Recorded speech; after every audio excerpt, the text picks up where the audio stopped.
Mm. All right, we're back for our third and final installment on the life and times of John Dee and the esoteric influence on the history of the United States of America. We'll be introducing a new subject today, as well as covering or recovering or going back and looking at John Dee and the Dee Tower. Francis Bacon, who is theoretically a spiritual ancestor to some extent with Dee. There's also a break in the tradition with Bacon, which we'll talk about with my good friends, Steve and Krys Crimi of Logo Sophia. What's going on, guys? Hi, Robert. Hello, Robert. It's nice Good to see you again. Good to be back. Absolutely. You know, getting a lot of positive feedback on our little trip down the memory hole. And in fact, I have to share a story with you. I don't think she'll mind so much if I share the story.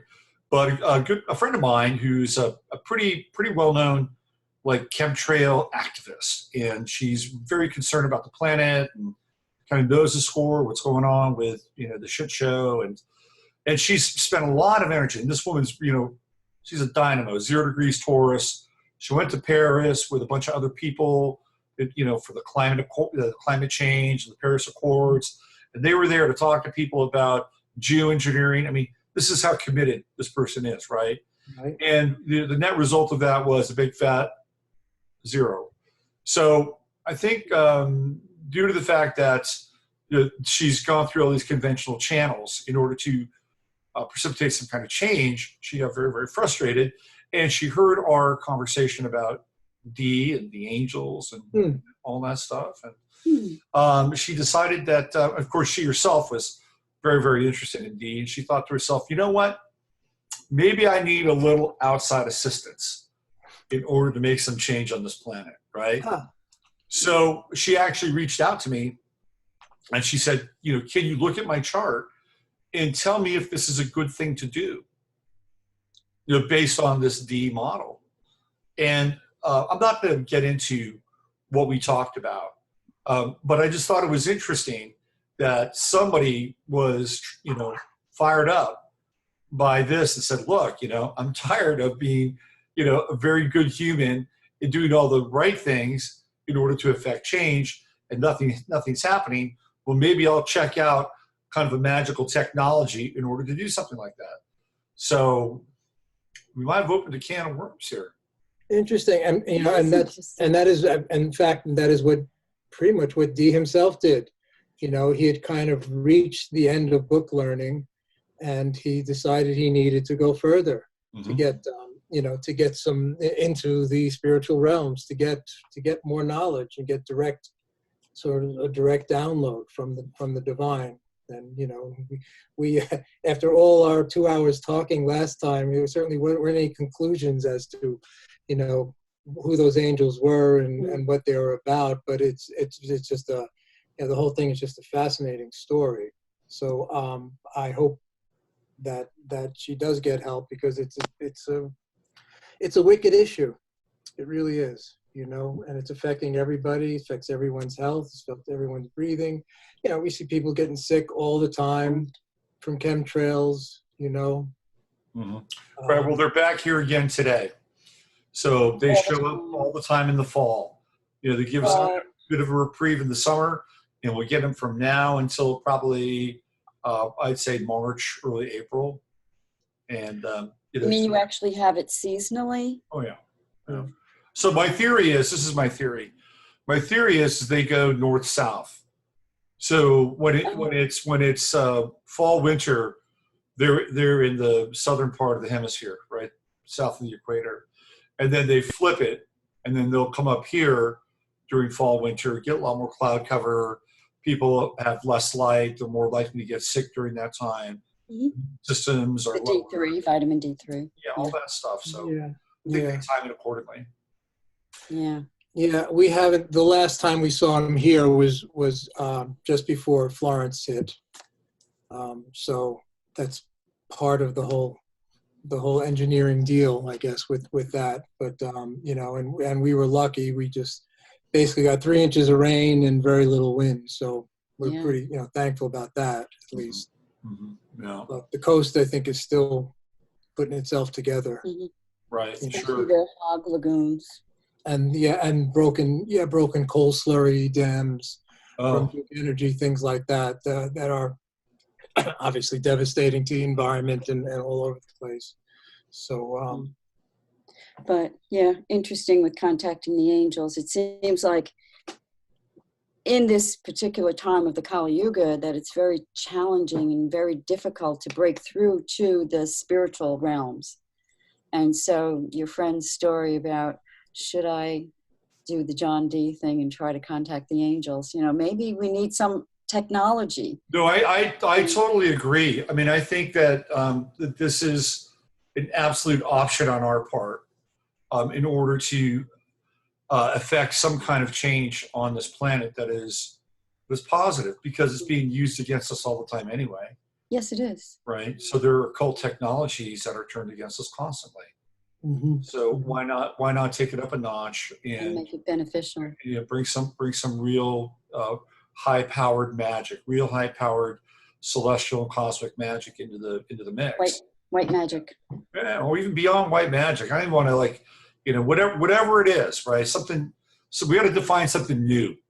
I think there's a new model here, and when we think about white magic, at least what I do, I think of something in my head, conjure something up, but it's always in opposition to black magic. I feel like we need to, plumb some new depth, and because that's where we are now. We're different. The world is different. Our biology is different. So, but I'm in complete agreement with you, Krys, and I think it's about time that we begin to have this discussion. Because We're at the nadir of spirituality and the apex of materialism. So it's very, very almost impossible.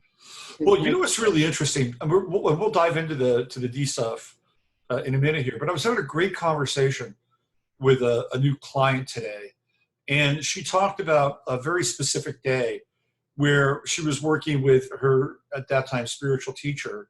And this was on the 15th of May back in 1984. So this is, at that time, it was Wesak, that? Yeah, Wesak moon. Yeah, so Scorpio moon during the month of Taurus. So I looked at her chart, and sure enough, wow, she had this major Kundalini experience, changes her life during that time. But I also looked at this period roughly between 1981 and about 1985. There's about 4 years there, at 81 to 85, when both Neptune and Uranus are in Sagittarius. So these are really kind of high vibrational, spiritual, high consciousness aspects in the outer planets. And even though Neptune was much further along, because Neptune went into Sagittarius around late 70, early 71, right around then. And it's a very interesting time for Neptune because right around that time, I'm sure both of you kind of remember this, is that there's this real rush of religious and Christian-oriented media and film. You have, Brother, Sun, Sister Moon, Jesus Christ Superstar, and there's at least 3 or 4 more major films that have these kind of theatrical, Christ-driven sorts of, themes. Godspell. Right, Godspell. Thank you. That was the other one. I was trying to. There's Godspell that happens then. There's also that film with Robert. What's his name? Is it Robert Powell? The Life of Jesus. I think that comes out right around that time. You've got the song by the Doobie Brothers, Jesus Is Just All Right With Me. There are all these really interesting cultural ciphers that are happening right around that time. And that's when Neptune goes into Sagittarius. It's a very spiritual period in a lot of ways. And then Uranus comes in right around 1981. So for about 3.5 years, 4 years, about 4 years, there's this real hum that's happening spiritually. There was a real portal, because I had a lot of stuff happen to me during that time. And I was talking with her, we were comparing notes. It's things were happening. I was open. This was going on. And I was having, so I just want to throw that back to you guys. Do you have any kind of recollection of what's going on with you? Yeah. Well, that was, 85 was the year we made our first trip to Turkey and did backpacked for a month. That was our first date. That was huge. And we were in the ashram. And then we started, and so at that point, we started studying a very traditional form of yoga, well, it was not even a form of yoga. It was Classical. just basic classical yoga. It wasn't any particular school that this woman kind of brought from Calcutta. And it was a one-off ashram, and we were there for, a decade. 11 years. And, learned Sanskrit, Bhagavad Gita, Upanishads, and Western philosophy. So it was really, really well, full package, smartly done. And so that's kind of when we started really delving into, serious, regular meditation practice. And it was kind of right after a bunch of traveling in the early 80s. Yeah. Mm-hmm. So it kind of makes sense. I mean, that is, so that kind of catapulted us along. And then we did that from about 85 to 95, where we kind of really, really cloistered ourselves in a lot of ways. It wasn't a live-in ashram, but it may as well have been, Right. Yeah, we were there every day and studying at night and classes at night and so on and so forth. Well, it sounds real disciplined. Extremely so. Very, very disciplined. Mm-hmm. And we got a traditional spiritual education that, so we live in Asheville. A lot of people are very spiritual. They do different things, but no one's had a soup to nuts spiritual education, a traditional spiritual education. So we're very lucky to have that.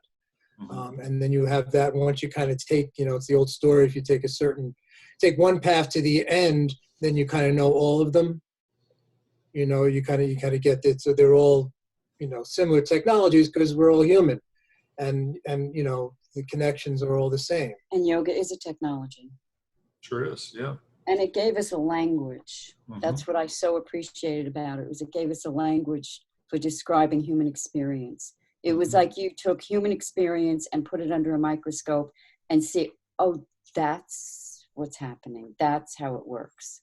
Mm-hmm. It gives you great clarity, just even the studying of it. Yeah.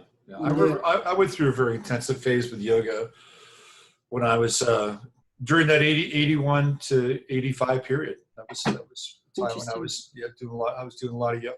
I was in my heavy duty ascetic phase back then, man. That was a good time. It's good to have a discipline. Yeah. So let's take a deep dive into Dee, and then we'll wade on over into Francis Bacon. So Steve, you want to get us going on that? Yeah, sure. Yeah, Steve's going to carry the ball. Couple of things one of the things that we didn't talk about last time that I did want to mention that would be of interest to you was that in 1580 or so, Dee was on the Glastonbury tour. Now, the Glastonbury tour is considered the most sacred part of England by many people. Glastonbury is supposedly ancient Avalon. Arthur is buried there supposedly, or where he sailed off into the mists. The mists of Avalon. Yes, and so Dee stood on top of the tor, and there's a church. There's a little tower to Bridget on the tor that they took the goddess Bridget and demoted her to a saint. And from the tor, Dee looked around and he saw the zodiac in the landscape itself. Yeah, I could see that. I could actually see that. And so I've been there, and I've seen the little islands in the mist, and I could actually see where he could see that. Exactly. And so it really wasn't up until the early 1900s where a woman wrote about it. But a friend of mine actually found it in one of John Michel's book. I'm kind of fond of John Michel. And apparently Dee saw this, several hundred years before and made some mention of it. It must have been, I think it's in his diary somewhere. So, and this is just as a sort of a side thing that, there are a number of places where the zodiac is placed on the earth. There's a whole series of them around each of the ancient Greek cities, Delphi, places like that. That's in there. Chris wants to. Can either of you explain to me how you see the zodiac in the landscape? Well, what does that mean? Well, physically, he would see the shapes in the form of the constellations. He would actually see the constellations in water and mounds and things like that. And so if you okay, I went to Glastonbury one time. Again, this is in that 1984 period. In fact, I was there in November of 1984. So I went up to the top of the tour, and I did my very sacred walk, circumnavigating everything. We got to the top up there, and I was there early in the morning to watch the sunrise. When I got there, there was literally like an ocean of fog that had descended onto the valley. And you could see all these other little mounds all around the valley, right? So I'm assuming at that time, because there was very little in terms of building or construction, that Dee could have a 360-degree view of the landscape and all these various mounds that were sort of rising through the Avalonian mist, which is what that refers to.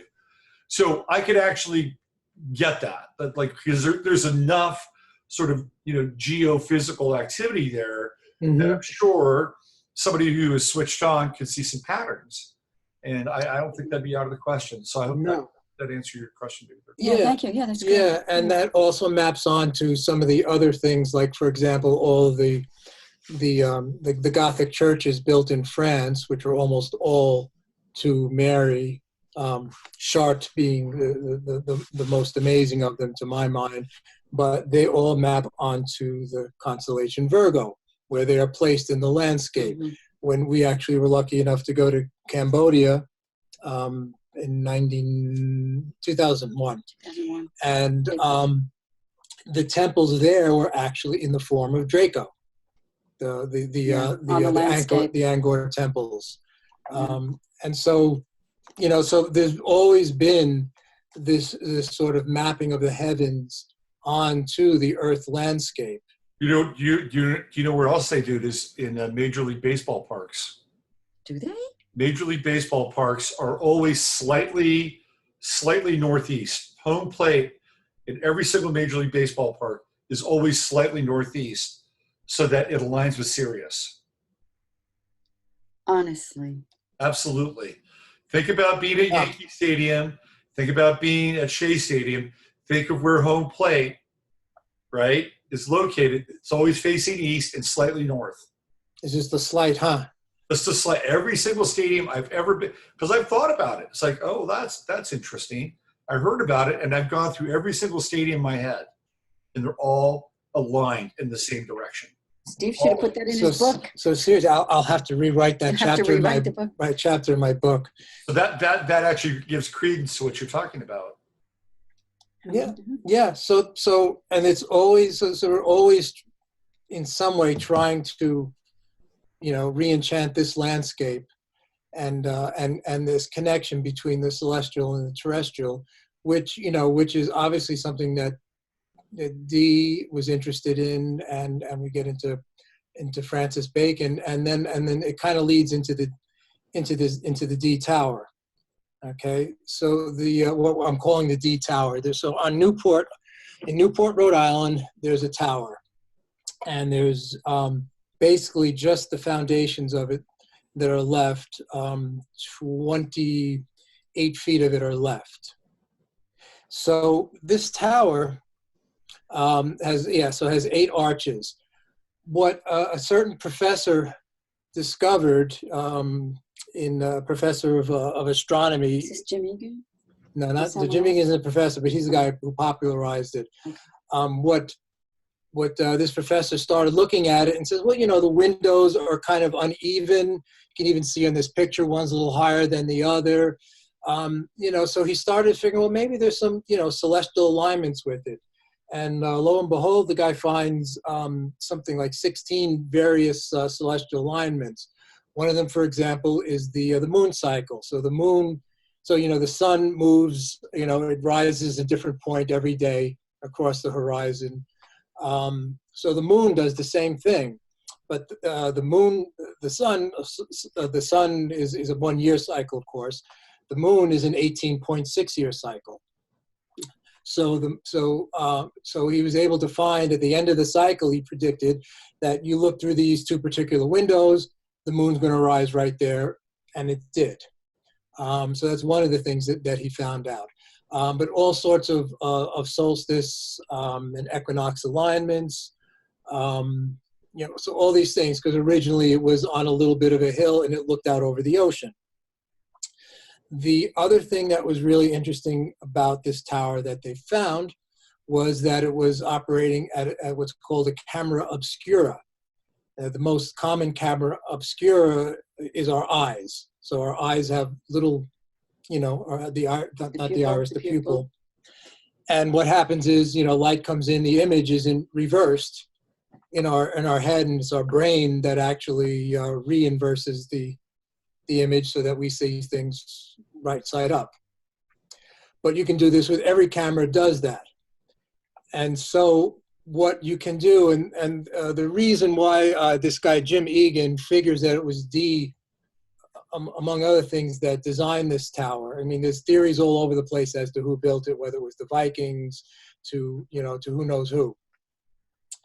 But Dee was probably the only person in England who knew about camera obscuras at that time.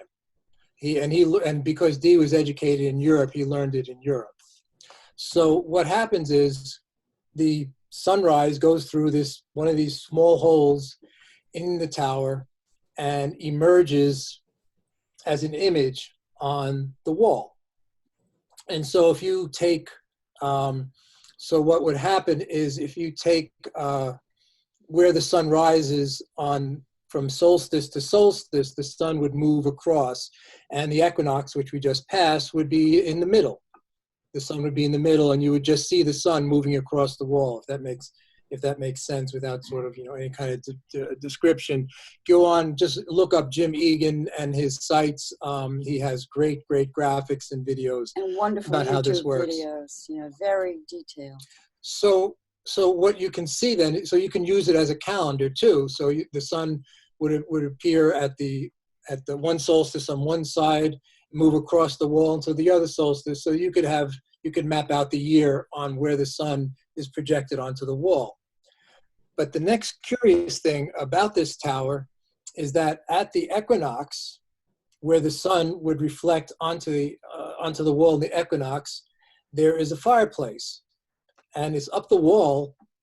It's like it would be like on this. It'd be like the second story, right? It's on this, what would be the second it's not story on the of it. Ground level. But it would be as if, most fireplaces are on the ground floor, but it would be like as if a fireplace is in the middle of your wall somewhere halfway up.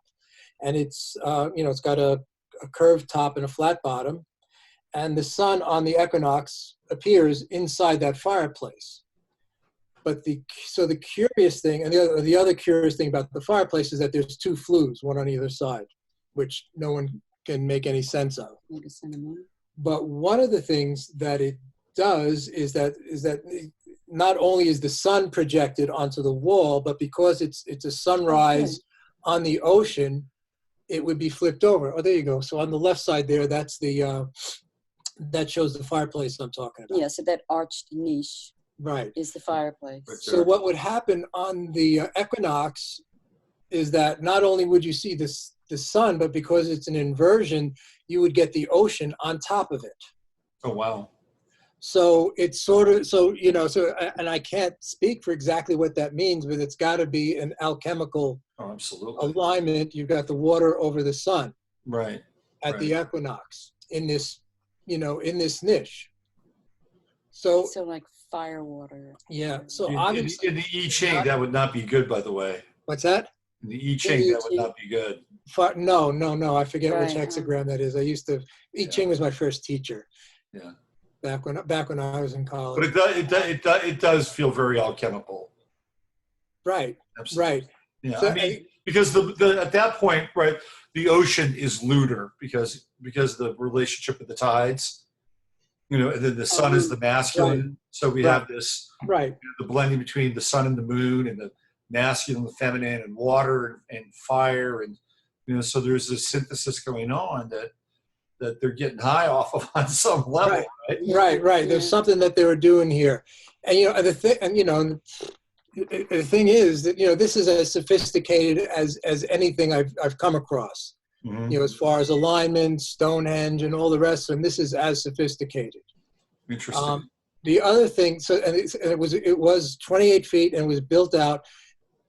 The thing is, there's something like 450 tons of granite under each of those pillars, not under each of them, maybe under all of them together. Really? So built to hold something really, really That's heavy. pretty significant. I mean, that's like, Yeah. that's some, foreplanning and foresight, and also And engineering. engineering, and thinking that this thing's going to be around. I mean, they wanted this thing to be around and survive, because you don't have that kind of, foundation without thinking, we wanted to be able to sustain whatever's Like going the to happen. pyramids, yeah. Right, and it was, and even and actually it lasted to its original height until the British stored munitions in it during the Revolutionary War. And whether they blew it up when they left or something, I'm not sure, but they stored munitions in the top. And Jim Egan thinks that this was all covered, that those arches those are all structural, that it was actually, fully covered around. That makes sense. Um, It's amazing that they didn't damage the infrastructure when it blew the roof off. Well, I guess that speaks to the level of the engineering. What is this? Doesn't it, though? right. It looks, it's 17th completely century? mortared. Is that when this is happening? 17th century, roughly? What's that? When this was built? All right. Yeah. So that begs the question, right? So, oops, I'm shouting. I'm sorry. I'm sorry. I'm getting excited. Passion. Yes. My moon in Leo. Anyway. So the question. So what Jim Egan had to do is find out. All right. Well, so if Dee did design this, how did that come about? Well, it turns out, now where the heck my notes go? And I can't, because my name, that Dee was granted, that actually, where's his name? I'm sorry, I have to check out notes because I'm holding a lot of names in my head, but Humphrey Gilbert, who was the half-brother of Sir Walter Raleigh, who also tried around this time to get England into North America, but he failed. He had the famous failing Virginia colony, the gone to Croatan thing, and all that disappeared. But Elizabeth grants Humphrey Gilbert basically the rights to all of North America in 1578. Wow. And which is, if you were Queen Elizabeth, oh yes, we grant you rights to all of North America. And, and so he calls on Dee. Now, Dee was brilliant cartographer, brilliant navigator, on top of all of the other things that he was good at. And he had the best maps. He hung out with Mercator, who was the first person to make a globe in Europe. And he had the maps of Verrazano, who in 1525 sailed, went to New York Harbor and up off Long Island and up the coast. And he found, he described this bay, he called it Refugio, which, not surprisingly in Italian, means refuge. This is Chengi's cat, by the way. You see his tail. Who's decided to join the proceedings with us today. The cats are into it today. Yeah. So Dee had the map. Wandered into my world right here. Oh, there's who's Rose, that? Oh, the Cheng. old Oh, Cheng. Chengi needs a girlfriend. Yes. He doesn't want Rosie. She's high maintenance. No, High maintenance Cheng. Sorry, Chengi's mellow. So was he able to figure out who built this thing and when? Well, this is what he comes up with.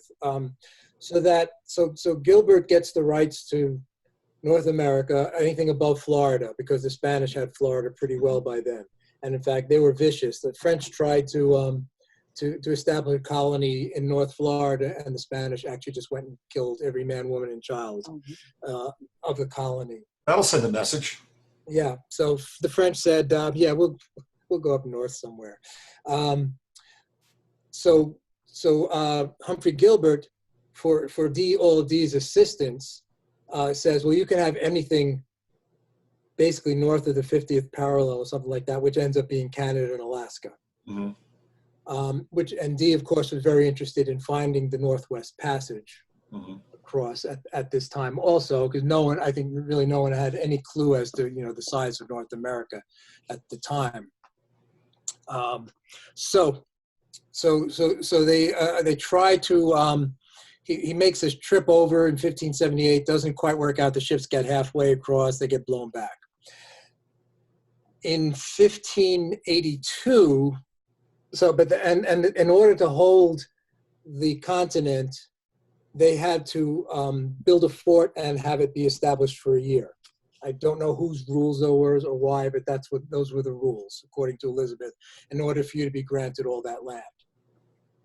So Dee, of course, has a vested interest in this because he gets all of Canada and Newfoundland and et cetera. I think you need to take a walk. And, but what happens is in 1582, there's sort of a secret trip over to check out what's called, what is now Narragansett Bay and Newport. Because there's a huge harbor. Dee said, this is perfect. You can fit a whole navy inside this harbor. It's spectacular, according to the maps of Verrazano. So, but what happens is there's this sort of a kind of a secret expedition that no one writes about except the Spanish spies telling back to the King of Spain, because they're obviously very interested in what the English were doing vis-a-vis North America. And the Spanish spies said that these ships went out in 1582. They're gone for 9 months, and then they come back. Then the actual expedition of Humphrey Gilbert, and that other expedition, the one that likely built the tower, was under Anthony Brigham. So Humphrey Gilbert then, so after they come back, Humphrey Gilbert has this big expedition, all these ships, they're all going to go and establish a colony at Newport. Mm-hmm. And what happens is everything goes wrong. They get lost in the fog. Their supply ship sinks. They get lost. They end up, and the last ship left gets dumped by a wave outside the Azores, and it's like all gone. So so there must have been this preliminary group that went and built this tower the year before. So this is like the late 1580s or early 1580s? So this is 1582, the tower was built. 1583 was this failed expedition, because no one shows up for another 50 years. It's an amazing piece of work for 1582. I mean, look at that thing. Oh, it's astonishing. Yeah. It's astonishing. Because nobody really knows about it. Yeah, and no one knows, and so this guy, Jim Egan, has really uncovered the best scenario. Yeah, because the map, and the thing is, one of the things that made him realize it was because the maps of that time, the ones that Gilbert had, Narragansett Bay was called Dee River, and Newport was called Dee Port. So Dee actually named these things after himself. Is that where we get the word design from? Design, maybe so, or delight. So anyway, so this tower is an astonishing piece of engineering, astonishing piece of celestial alignments, and no one really knows much about it. And it seems like Dee, and because his Monas hieroglyphica, that symbol that we talked about, can be mapped onto this structure. You can do all sorts of other interesting things. It seems like he was trying to, and it also maps onto like the Irish Round Tower kind of thing, which is another wonderful. Which we would call lithopuncture, which is kind of acupuncture for the earth. Right.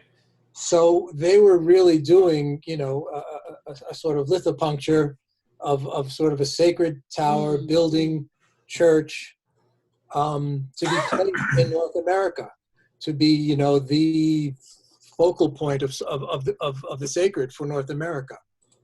So that seems to be the most likely, possibility of what this was about. Mm-hmm. It's there. The alignments are real. The whole thing seems to be working right, and it still works. But after this expedition fails, and they're not able to Yeah, there's the sacred Oh. geometry of it. That's So great. is this how the Monas Yeah. Hieroglyphica is expressed in the tower? Yeah, and the numbers. Oh, that's great. I was going to ask that question, so this is wonderful. So but what happens though? So that the expedition fails. They're not able to build the city of Newport, and it's at this point that Dee and Kelly actually meet. It's 1583. This kind of very full year, and at that point, I guess he just gives up, goes off to Europe with Kelly, and those other adventures that we talked about last time begin. So you can see down here the bottom right, you can see the elements. There's Terra, right? Aqua, Right. Aqua, Aries. Aries. Yes. Yeah. And then what do we have over here? There's going to be Hard to read. Well, it's got to be air, right? Fire. Fire. Okay. Ignis, so maybe Ignis. Okay. So we have the elements down here. We have the horizon tempor. This looks like a Pisces vesica thing we have going from top to bottom. And a little Well, bit, except it would be overlapped if Yeah. it were a yeah. It would, yeah. So maybe Yeah. It's really a double circle, but yeah. yeah, but he also shows, because Jim Egan also shows in his books, how that Monas Hieroglyphica fits also into this. The symbols work, within this. Jim Egan has how many books? It's like 10 or 15 books. Yeah, and that they're he's all put out on. It's wonderful. and they're all downloadable from his website, which may be D Tower. If you just look up Jim Egan in D Tower, you'll be able to find I it. just flipped it upside down to see if we could look at Sick. this from another angle to see if we could see anything else. It's very interesting. So yeah, so there are a couple of floors, and Celestis, so the ceiling. so it's really as spectacular a construction as we've seen in North America. And certainly these pillars look like they're finished, as you were saying, that those, stonework on the photo looked like it was structural, and these look like they're finished, plastered with. The whole thing was apparently, he thinks that it was finished all around and plastered, and it was actually, a room or really a temple. Really a temple. That makes sense. That makes a lot of sense. Well, thanks for taking us on a tour of D Tower. That was pretty cool. So where does Bacon begin to fit in all this? Where does Bacon fit in? Bacon's a really interesting guy, and the notes I sent to you are called the many sides of Bacon. So basically, a lot of people think that Bacon was really important in the founding of America, especially people who come out of the esoteric tradition, the people who come out of the theosophical tradition. So I'm just going to go through a couple of, but the different takes on Bacon are completely incommensurable. They just do not line up with each other. And very quickly, there's Rudolf Steiner's version of Bacon, and for him, Bacon was the reincarnation of Harun al-Rashid of the Abbasid Caliphate in Baghdad, who was around in the late 700s. And he's kind of the guy known for, the time of the Arabian Nights, or that the high Islamic culture. And he had a counselor. And so Steiner says, and I'm not endorsing any of these, I'm just laying them out there. Steiner says that Bacon was the reincarnation of this guy al-Rashid, and that someone named Cominius, Amos Cominius, who's known for writing the Alchemical Wedding of Christian Rosenkreuz, which was one of the foundational texts of Rosicrucianism. They both reincarnated. Who I guess that Cominius was Rashid's vizier or something like that. So they supposedly come back to according to Steiner, they come back to sort of try to reinstall the sort of the old, according to Steiner, to be pre-Atlantean direct connection to spirituality. But Steiner poo-poos it because they are only interested in Bacon's interested in empiricism. Now, empiricism is the science based on senses, on the limit is the senses. For Steiner, though, his whole thing was the supersensible, and his visions into all these things, the supersensible worlds, the angels, and things like that.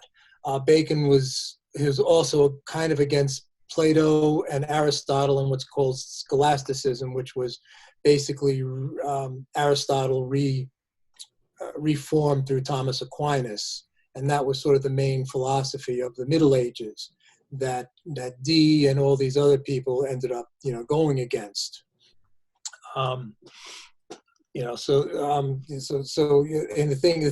funny thing about Thomas Aquinas, who wrote, hundreds and hundreds and hundreds of pages of books about scholasticism, and at the end of his life, he was also a priest. He has his blowout experience at Mass, giving Mass, and he goes and tells his friends basically that all my books are shite. Once I got the direct experience, all of a sudden, all my books are worthless. Right. So, that, by the way, is a common theme with some religious and philosophical scholars. Mm. Right? Isn't that what happened to Aquinas? I just said Aquinas, yeah. Yeah, is that what you said, Aquinas? Yeah, Thomas Aquinas. I'm sorry. Yeah, no, I was looking up another Bacon here, so I apologize. That's okay. It's okay. Yeah. So but we agree. It was Thomas Aquinas. Yeah, it was Aquinas. Yeah, all this is straw before what I have just seen. That's the famous quote. Is that what he said? Right. Yeah. Huh. So it's good, just so people know that I'm not making up shit anyway. Funny. So there's this sort of Steinerian Bacon, and that's kind of, and with Steiner, and this is my big problem with Steiner, it's always like, it's Steiner's way or the highway, basically. You map on, you can take Buddhism, you can map it on Christianity, you can map it on Sufism. But, when you get, but with Steiner, I don't know what the hell to map it on half the times. But, biodynamics works, certain things work, I have respect for it. But the whole reincarnation schema of person to person, that's, I just don't know what to do with it. And so I kind of leave it alone. There's this sort of the Manly Hall, theosophical, the esoteric Bacon. And this is the Bacon who's the first head of the Freemasons. He's the head of the Rosicrucians. He's the uber initiate who's behind everything that's ever happened. So there, and then he gets, and this Bacon actually, he does not die. He goes off after he fakes his death, goes off to a castle in Transylvania. I have no idea why.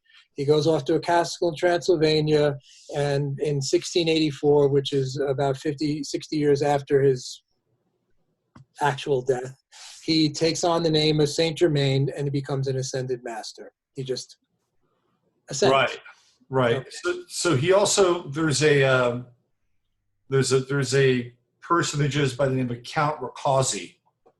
And and I think when he goes to, was it Russia? Where was it?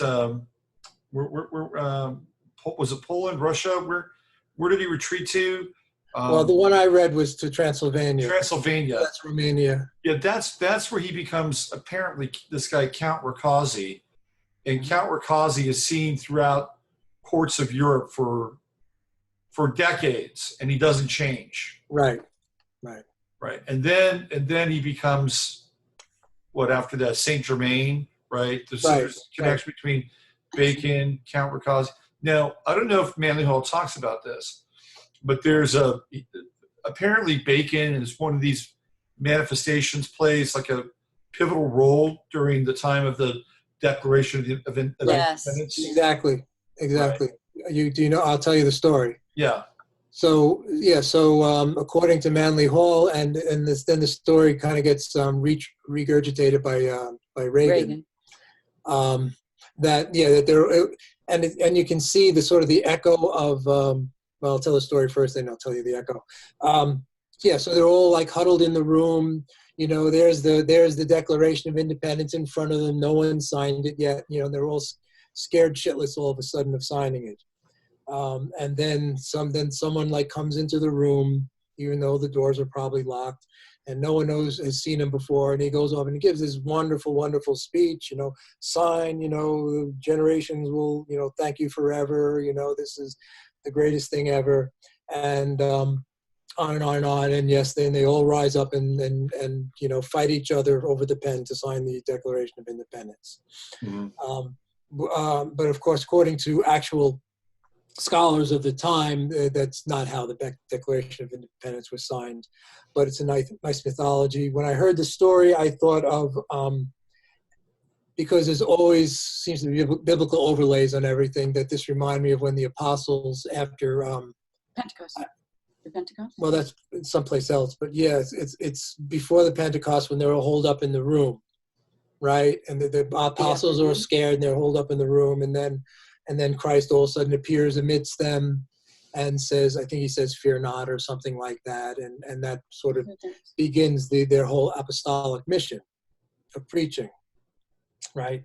Right. And then when they go out into the streets, everyone can hear them in their own language, right? Whatever they were saying. Okay. Which is another echo which gets in the New Atlantis. Bacon does something like that there. So that's one story. The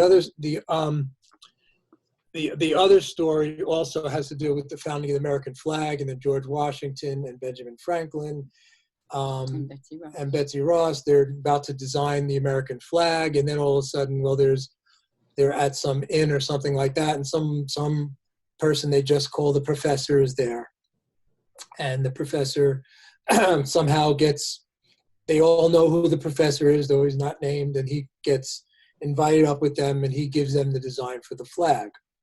And one of the stories also is that, though, he said he wanted 6-pointed stars, and Betsy Ross decided to make it a 5-pointed star for aesthetic reasons. I don't know anything about that.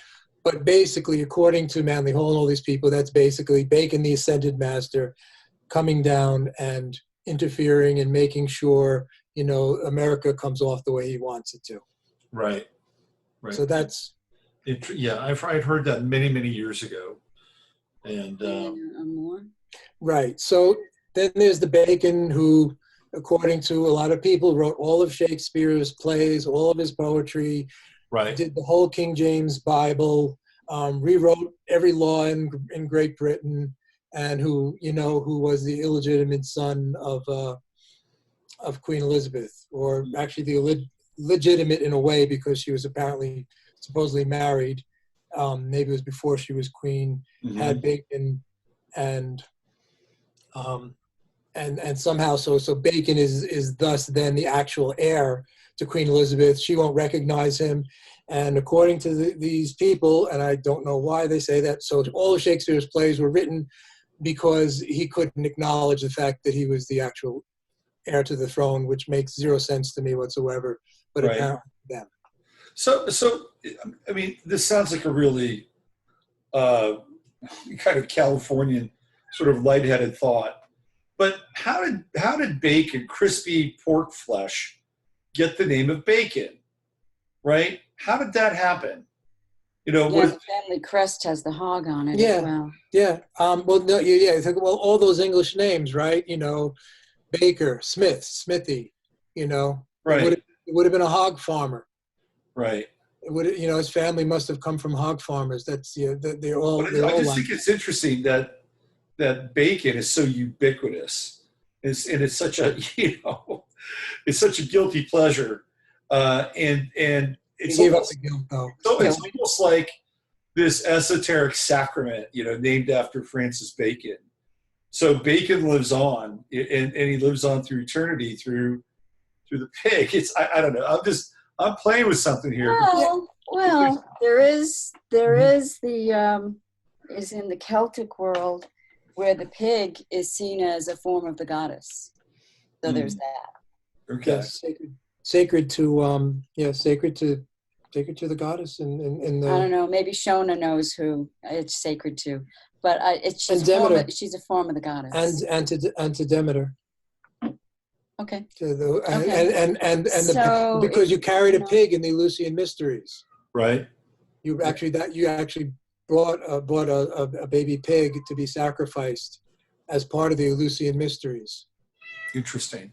Yeah. So Bacon has a profound impact on the founding fathers, right? They're all into him.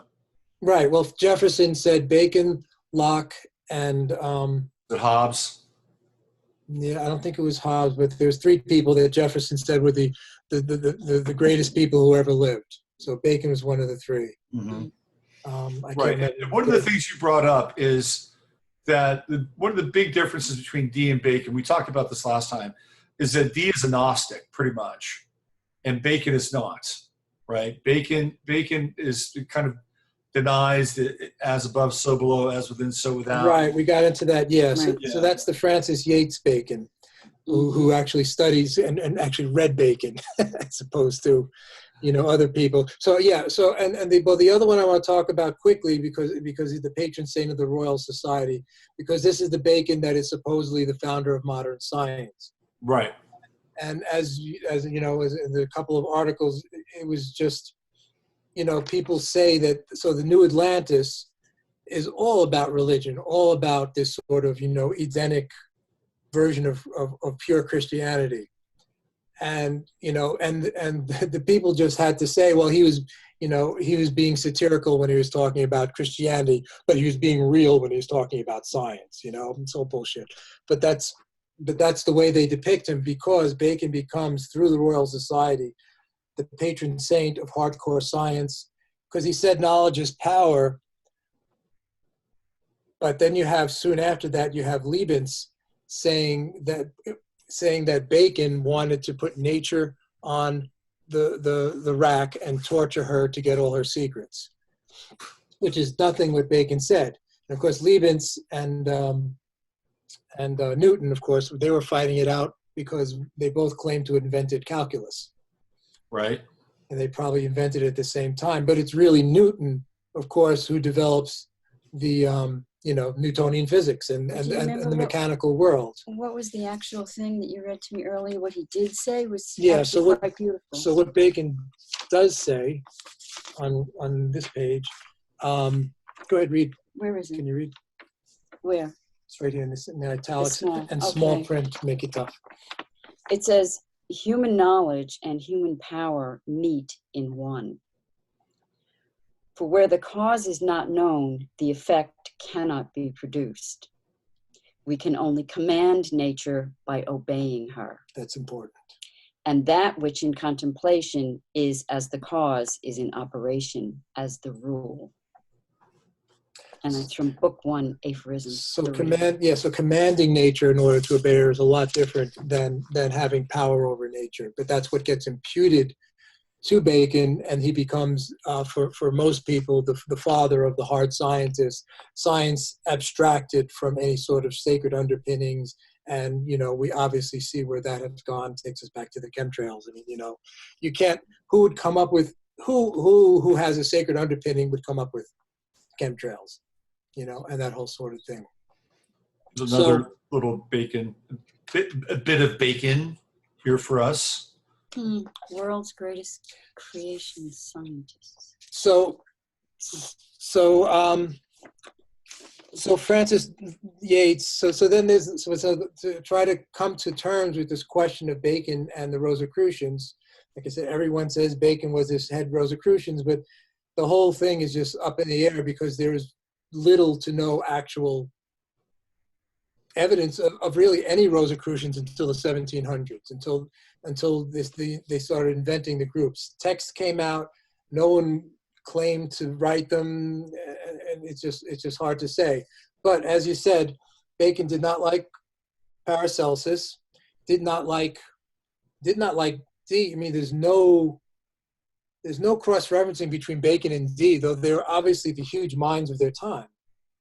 there's next to nothing. Dee is, obviously a little bit older.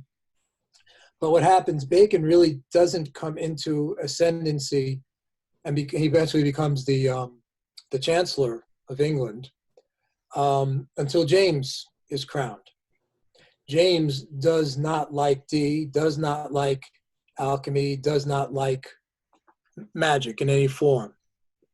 Bacon has to play up to James, who follows Queen Elizabeth, and basically has to poo-poo anything magical. And Paracelsus is part of that.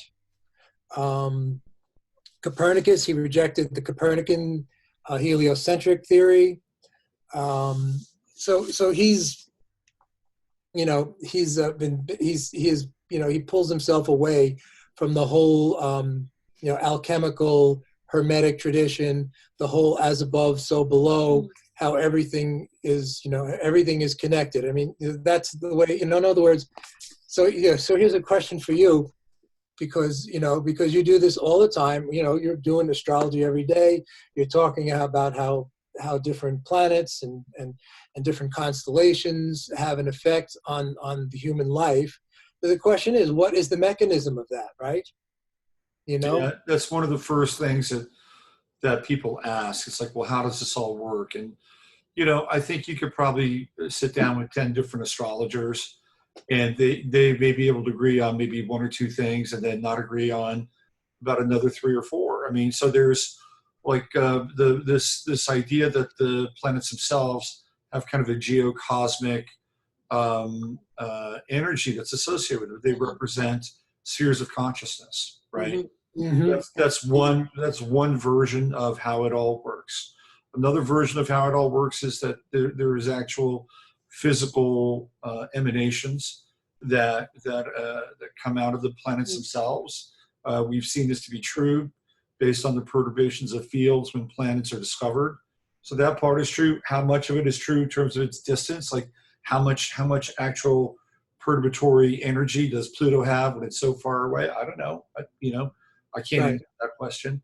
Then there's this idea that we have invested so much in the system itself, that the system has become this kind of living grid, this matrix, and it's animated by our own intention. That's another version. I mean, and I think all of these are somewhat valid to some degree, but I would say if you wanted to go in for the kind of the straight model, I would say that the spheres themselves are imbued with the geocosmic energy, that they have vibration, that they have a type of consciousness associated with them, and even historically, that they have played roles at certain points in time. Like, for instance, there's a theory that Saturn was once the sun in our solar system, right? Right, and I think Steiner has something like that too. Yeah. Calls it old sun or something like that, right? Old Saturn. Old Saturn. Yeah. It became the black sun, right? And this is where we get the sort of this whole myth of the black sun and the rebirth of the black sun vis-a-vis the Saturn cube or the black cube that's here on the planet. So I mean, I tend to think that that's how it works. And there's also, if you go down sort of the Jungian or the archetypal realm, that these symbols and the images and the archetypes themselves have a resonant and mythopoetic meaning if they line up in a certain way at a certain time in your life, that they actually have some resonance. And look, I'm not sitting here to get on my throne and defend astrology, and because a lot of people think it's bullshit, but I've been doing this for 10 years now, and I've seen worked with my self-predictive models, and even in many instances in my own life, tracking what's going on. And trust me, I mean, I've had transits in my life which, it's like, well, if it happens, it happens. And quite frankly, I hope it really doesn't happen. I'm not going to give it a lot of energy. And next thing you know, I'm in the midst of this whirlwind of this transit. And so there's certainly a lot going on there. And for me, it's a way for us to untangle our persona and our ego, and so that ultimately we become closer to this kind of inherent pattern that's inside of ourselves. And that inherent pattern is the way that we most express the sort of the divine nature of who we are. And when we do that, then our lives are better, other people's lives are better, and the life of the planet is better because we're living in alignment, right? Mm-hmm. So to me, the actual mechanism of the chart is fascinating. It's totally fascinating. And of course, I'm just dealing with one version, and there are a lot of different versions out there in terms of people reading either whole signs or Right. whole houses or whatever. And that's just kind of, there's sidereal, there's pope, there's and Vedic, so many right? ways to interpret this stuff, right?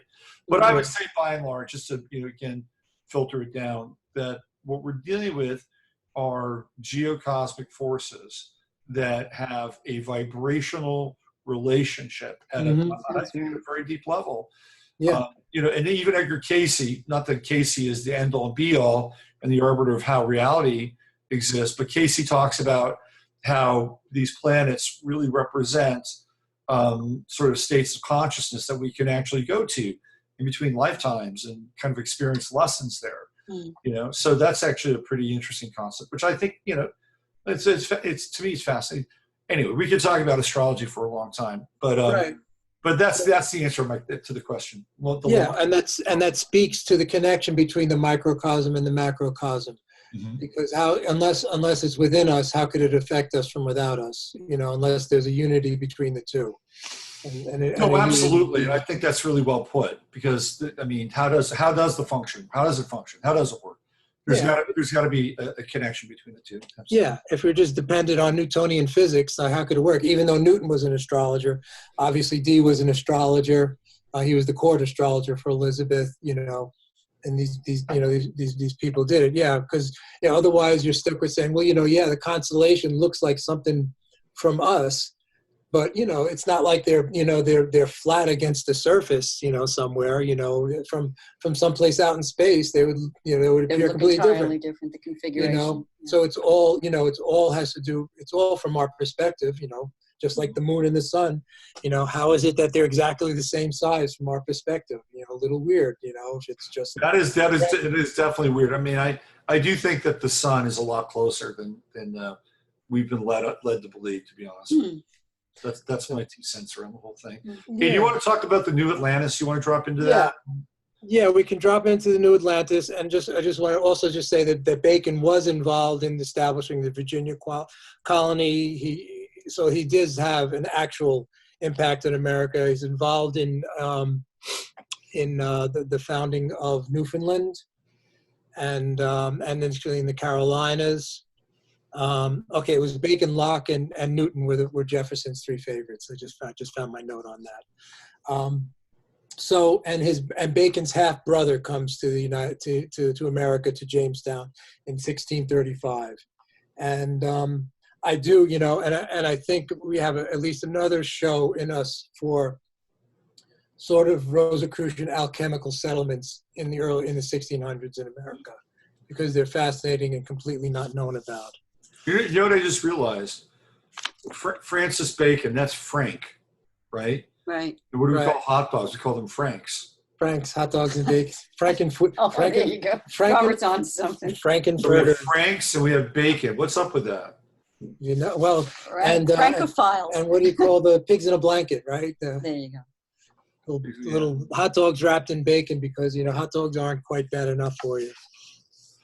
So let's visit the New Atlantis. So New Atlantis. So this is a work written, and it's an unfinished work found on pretty much by his secretary, amongst his papers after he dies in 1626. 1627, it gets published along with another work of philosophy of Bacon's, and I guess we don't really have enough time to go in through the whole thing, but basically a ship leaves Peru. It's lost out in the ocean. It's headed for China. It's headed for China, so it's on the. And it's a terrible storm. It's not just lost. Yeah, there's a terrible storm, and there's a lot of praying going on. Right. On the ship. So, right? Yes. So this is it. So yeah. So and it has there's another biblical echo, because they're lost. Everything's chaotic, right? You know, it's like the creation story. Chaos is on the waters are stilled, and then boom, what's the first creation is land. Then they see land. All right, Right, so right. they come upon the land. So it's sort of like a recapitulation of the creation story, and there's a lot of that in this. And then and they do a lot of praying. The land appears. They encounter. They find a port. Someone comes out from the city, and then they so they're kind of taken care of. There's 51 sailors, 1706, which is exactly a third. I don't know what that has to do with anything, but that's just the way that plays out. Sick to the point of death. So they're very sick on the ship, so the guy doesn't want to call on the ship. But anyway, they're given a place on land in this place called Ben Salem. Yes, it's Ben Salem or Ben Salem, right? Or Ben Salem, which Ben means son, so you can say the son of peace. Mm-hmm.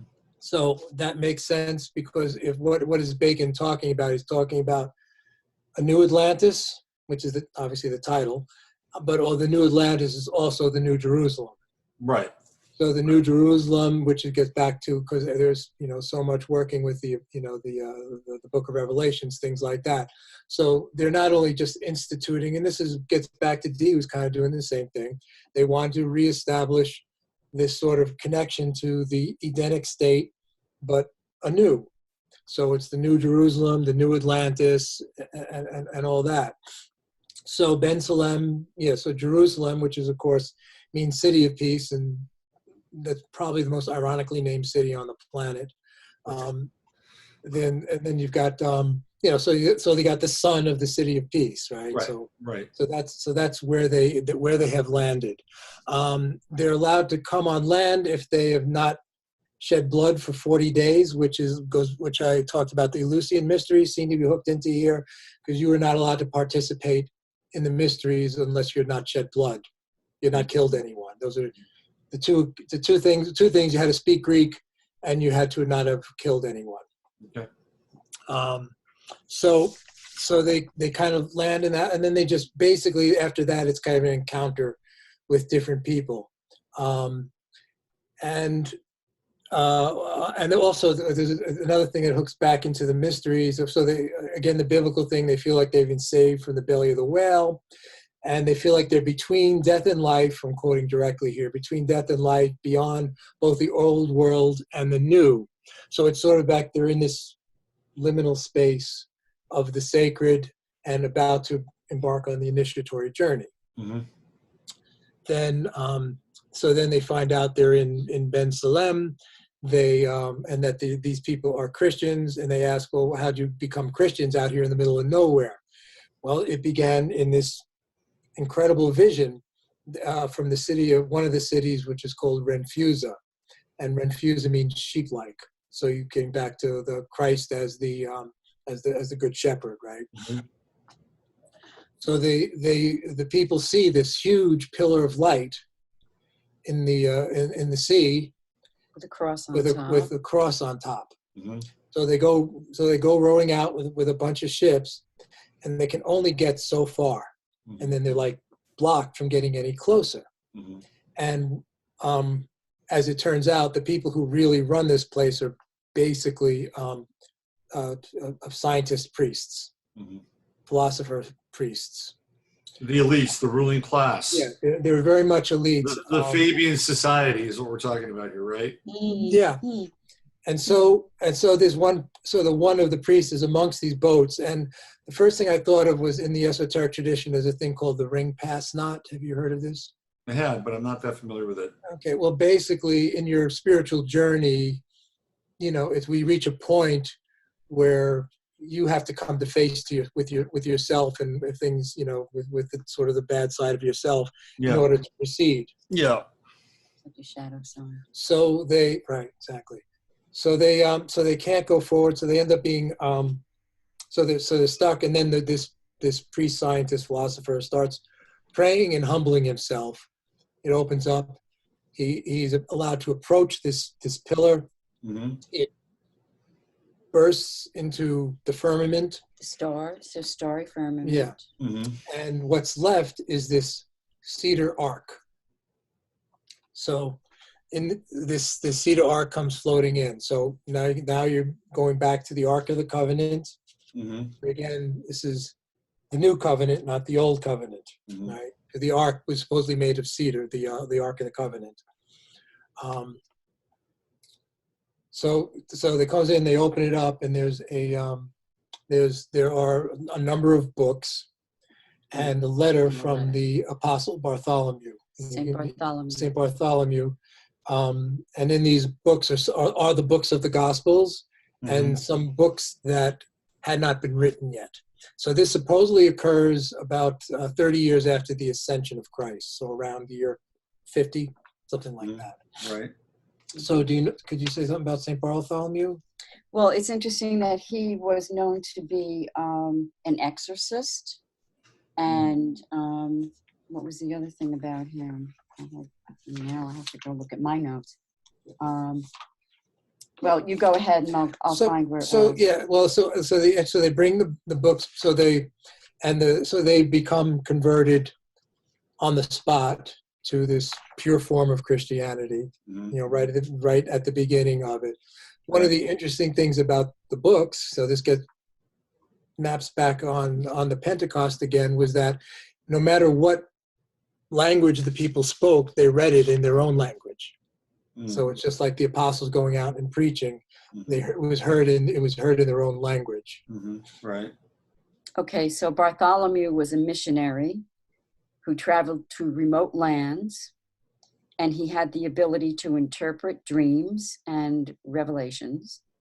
He was the author of 2 books or gospels, and the symbol of pure religion in pre-Edenic, before the fall. These books were so. Yes, so that's how that's established. So what's established in this place, in New Atlantis, was this sort of pre-Edenic pure version of Christianity. Mm-hmm. Next, they meet a Jew who, according to Bacon, is not like the Jews of Europe who hate Christ. Right. I remember that. Yeah. But you know, basically a Jew who knows his place. He's a real Jew, not a. You know, who knows, you know, to stay out of trouble. I don't know, but he's you know, but also he talks about having some sort of original Kabbalistic works from Moses, which of course that's what everyone at the time thought the Corpus Hermeticum was. Mm-hmm. They thought that at the time they were actually written by Moses or written in the time of Moses and came out of Egypt, which is why in Florence they stopped translating Plato when they saw this, because they thought they had, like, you know, the real old stuff, you know, the original stuff. Right. And really all of Giordano Bruno's works is based on this false assumption. You know, he was looking to reestablish this sort of religious Egyptian pagan thing, which is what got him burned. Mm-hmm. So they have this encounter with this Jewish guy, which seems, I don't know, it's kind of an odd thing in there. And the last one of the things that this Jewish guy, whose name is Jaobin or Wapin, Jaobin, and he goes on about how sexually pure that this island, this place is, Ben Salem is, and which is kind of, and then he goes on, and then they describe this whole service, this whole what do you call it? Just a big not party, but a big festival that they have, where all of your progeny is laid out in front of you for people who achieve a certain number of progeny.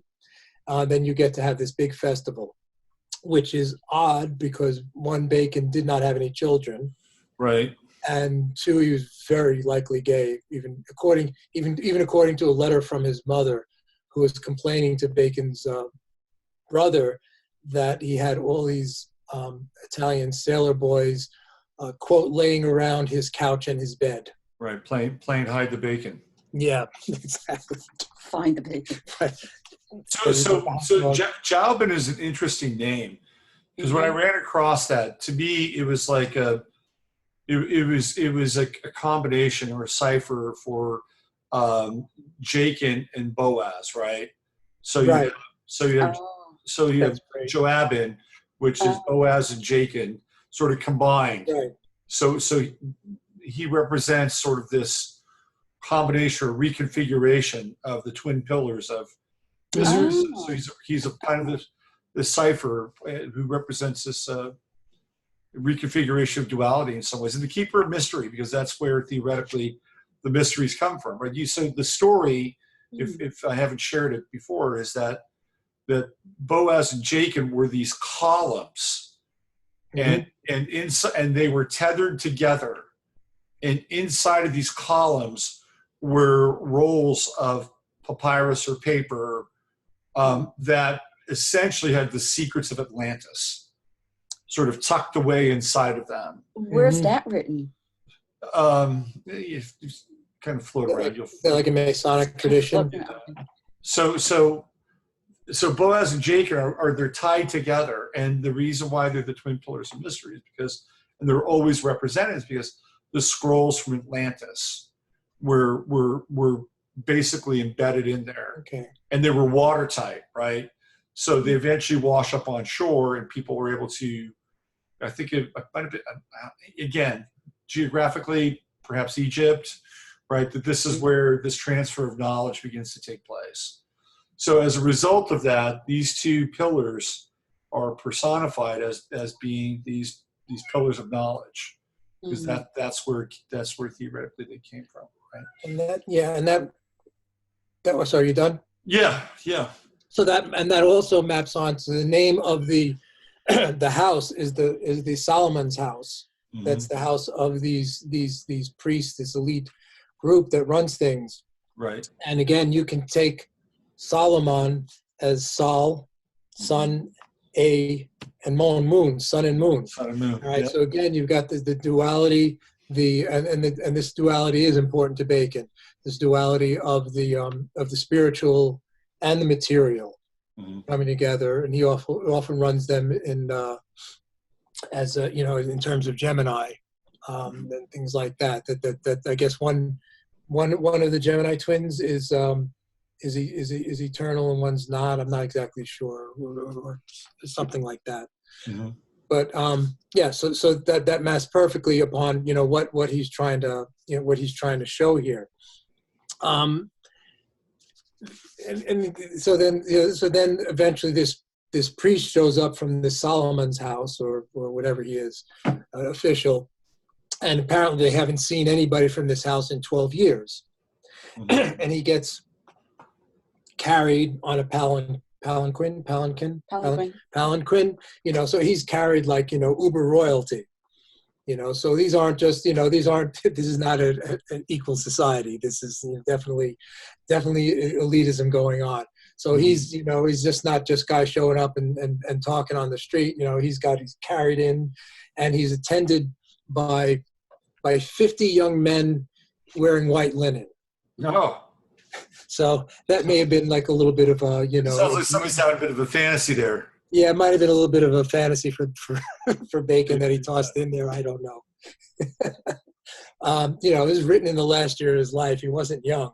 Right. But that maybe that doesn't matter.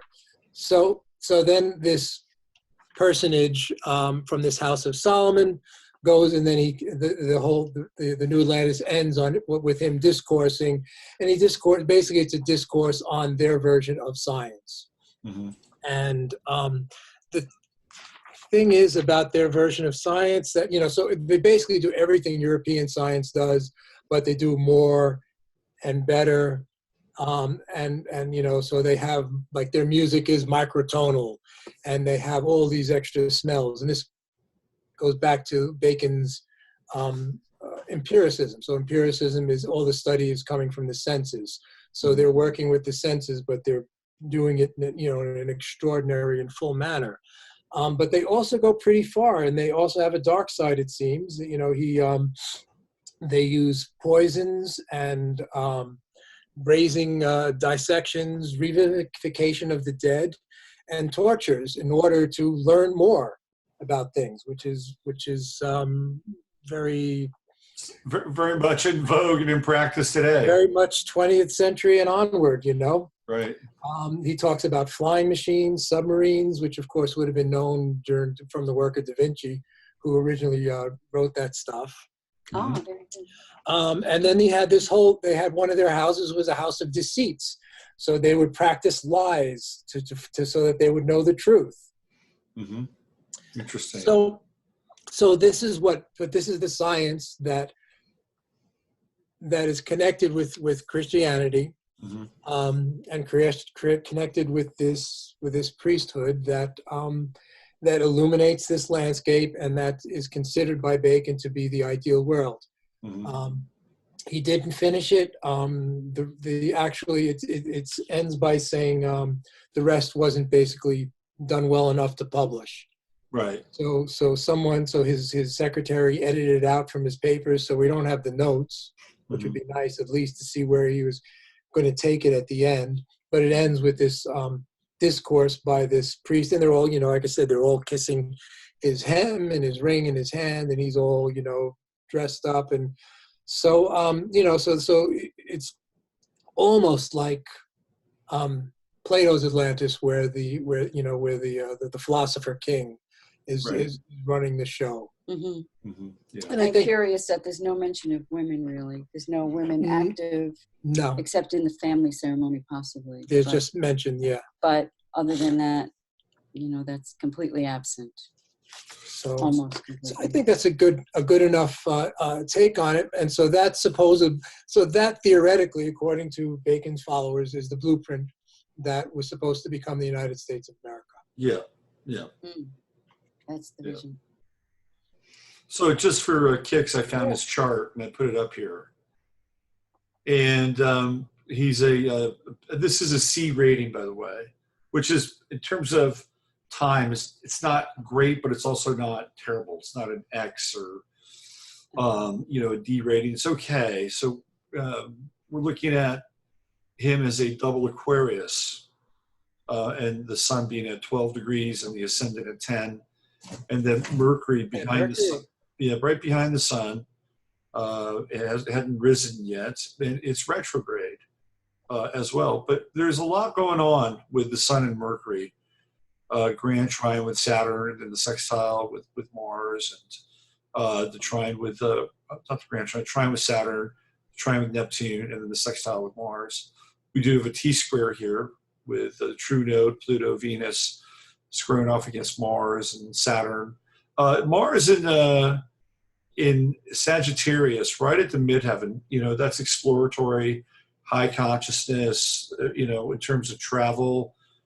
New lands, of course, would be highlighted. It's a very pioneering, not just pioneering in the sense of going to new places, but in Sagittarius, like pioneering philosophy, states of being, higher mind, things like that. But what's really interesting, I was reading about sexuality one time in the Zodiac, and one of the things that I read about was, and it's not necessarily a marker that is like totally consistent, but one of the things that I did read was that Mars in the 10th house can often be an indicator of a love for men, or right. So here we have Mars at the top of his chart, so that might actually confirm his mother's suspicions a little bit. Yeah, well, there are more than just his mom, but yeah, it seems to be pretty likely, and that was the fuel for saying that he was Shakespeare, because the Shakespearean sonnets seem to be written by a bisexual. And Mercury is really highlighted here in the chart. I mean, there's a lot going on with it, but it's behind the scenes. Yeah, and that Mars is opposed to Saturn, it looks like. Mm-hmm. Yeah, so that Saturn is going to represent the authority. So when he had to make flip a switch with James, that's Saturn. He's dealing with Saturn in the 4th house, his home where he was born. But Mars is up there at the top of the chart to get away from it, right? He's still tethered to it. He still has to deal with Saturn, but he's figuring out how to move away from authority with Mars at the top of the chart. The Piscean configurations are quite interesting. because there's this true node in Pisces, and Pluto's in Pisces. This is a very wide first house. Obviously, we're not dealing with equal houses here. So it does occupy his first house. And there are many different sides to Bacon because he's got this intercepted first house. And it's a big intercepted first house. Starts off with 10 Aquarius. Then we have the entire sign of Pisces in the first house. And then it ends in Aries at the second house. So there is definitely a hidden nature to this guy. Right? This is the nature. This is the kind of the not just the symbolism, but the mechanism of an intercepted house. And with this true node there in Pisces, it's a bit of a mystery in a lot of ways. So this perhaps is, can be representative of this person who could be so many different people, right? Because there's at least 3 people in the first house alone. Yeah, or at least the object of many projections. Yeah, exactly. So fascinating. And, Pisces is kind of a shapeshifter. And that's the nature of Pisces. It's water. Water can take on just about any form, right? You put it in a bottle, it becomes a bottle. You put it in a cup, it becomes a cup. The whole Bruce Lee thing. So water has the ability to shapeshift. So it's an interesting chart, and and it certainly is heavily loaded on that Aquarian piece. And if you were an astrologer back in the day and you realized or looked at Bacon's chart, you would know that this would be the chart of a visionary in a lot of ways. So he was way ahead of their time.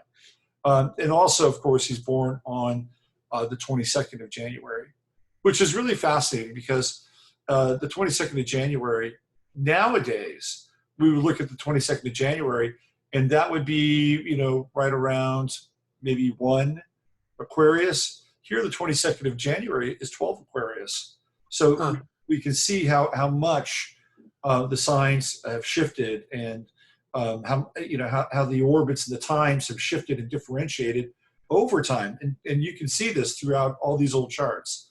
So now we're at either 29 or we're at 0 or we're at 1 right around the 22nd because that's when the signs change, right? So anyway, it's an interesting chart. And also, again, from the masculine perspective, he's got Jupiter in Aries, right? So again, we're dealing with men, and we're also dealing with the moon, which is, how we emote or what kind of an affection we have. Again, it's in the sign of Aries. He was not poor. This guy was never poor.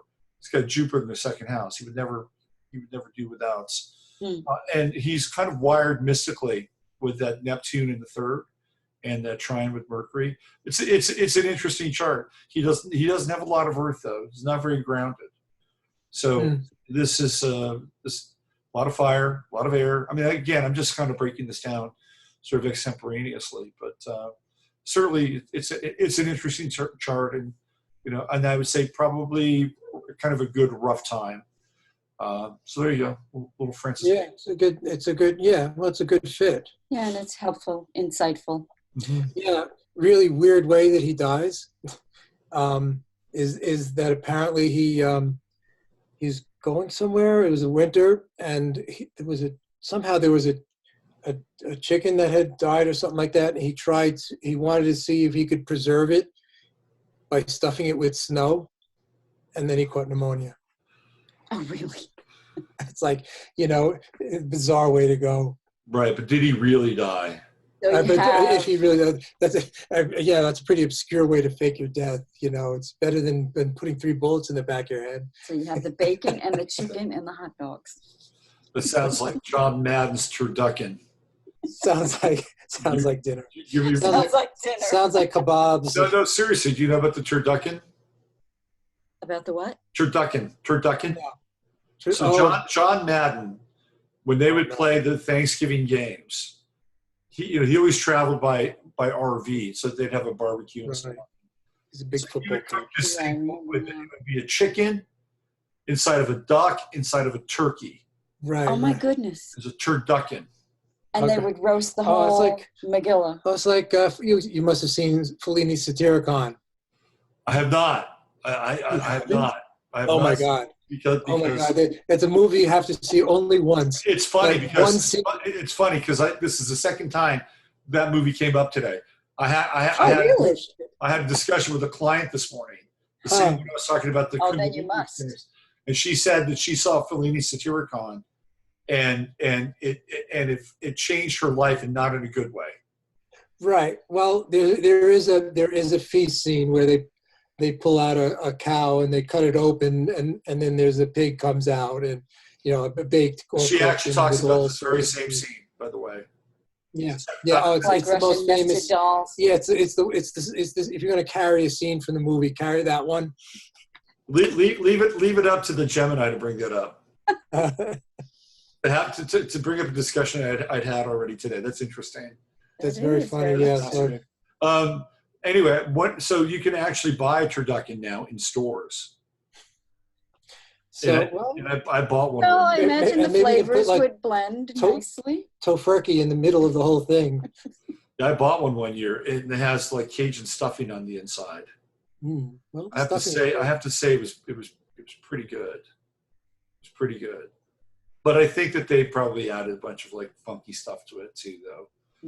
Yeah. Well, anyway. Yeah, I'm not. Yeah, I don't go to John Madden when I'm looking for organic material. Yeah.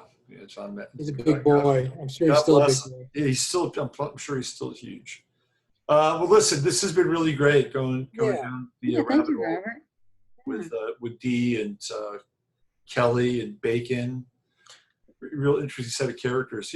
I think it might be interesting. I mean, if you wanted to kind of continue to sort of go in this arc, it might be kind of interesting to kind of move forward and see where all this goes, because there's a connection between these guys and H.G. Wells and Aldous Huxley and Julian Huxley, and it might be interesting to see, the sort of the downstream. And we were thinking about utopian communities with Peter Lamborn Wilson has done tremendous amount of work and research on that. Yeah. And that all. Yeah, New York State obviously was the big hotbed. Mm-hmm. Yeah. In the early 1800s. And, but yeah, we would like to talk about John Winthrop Jr., who actually tried to build New London, Connecticut as an alchemical settlement. All right. Well, let's convene again in a month. And other than that, we got to talk. Yeah, because other than that, we got to talk about Kavanaugh. So Kavanaugh, man, I'm telling you, man, it got real there. That guy was pissed. He was really pissed. There should be some real reaction. I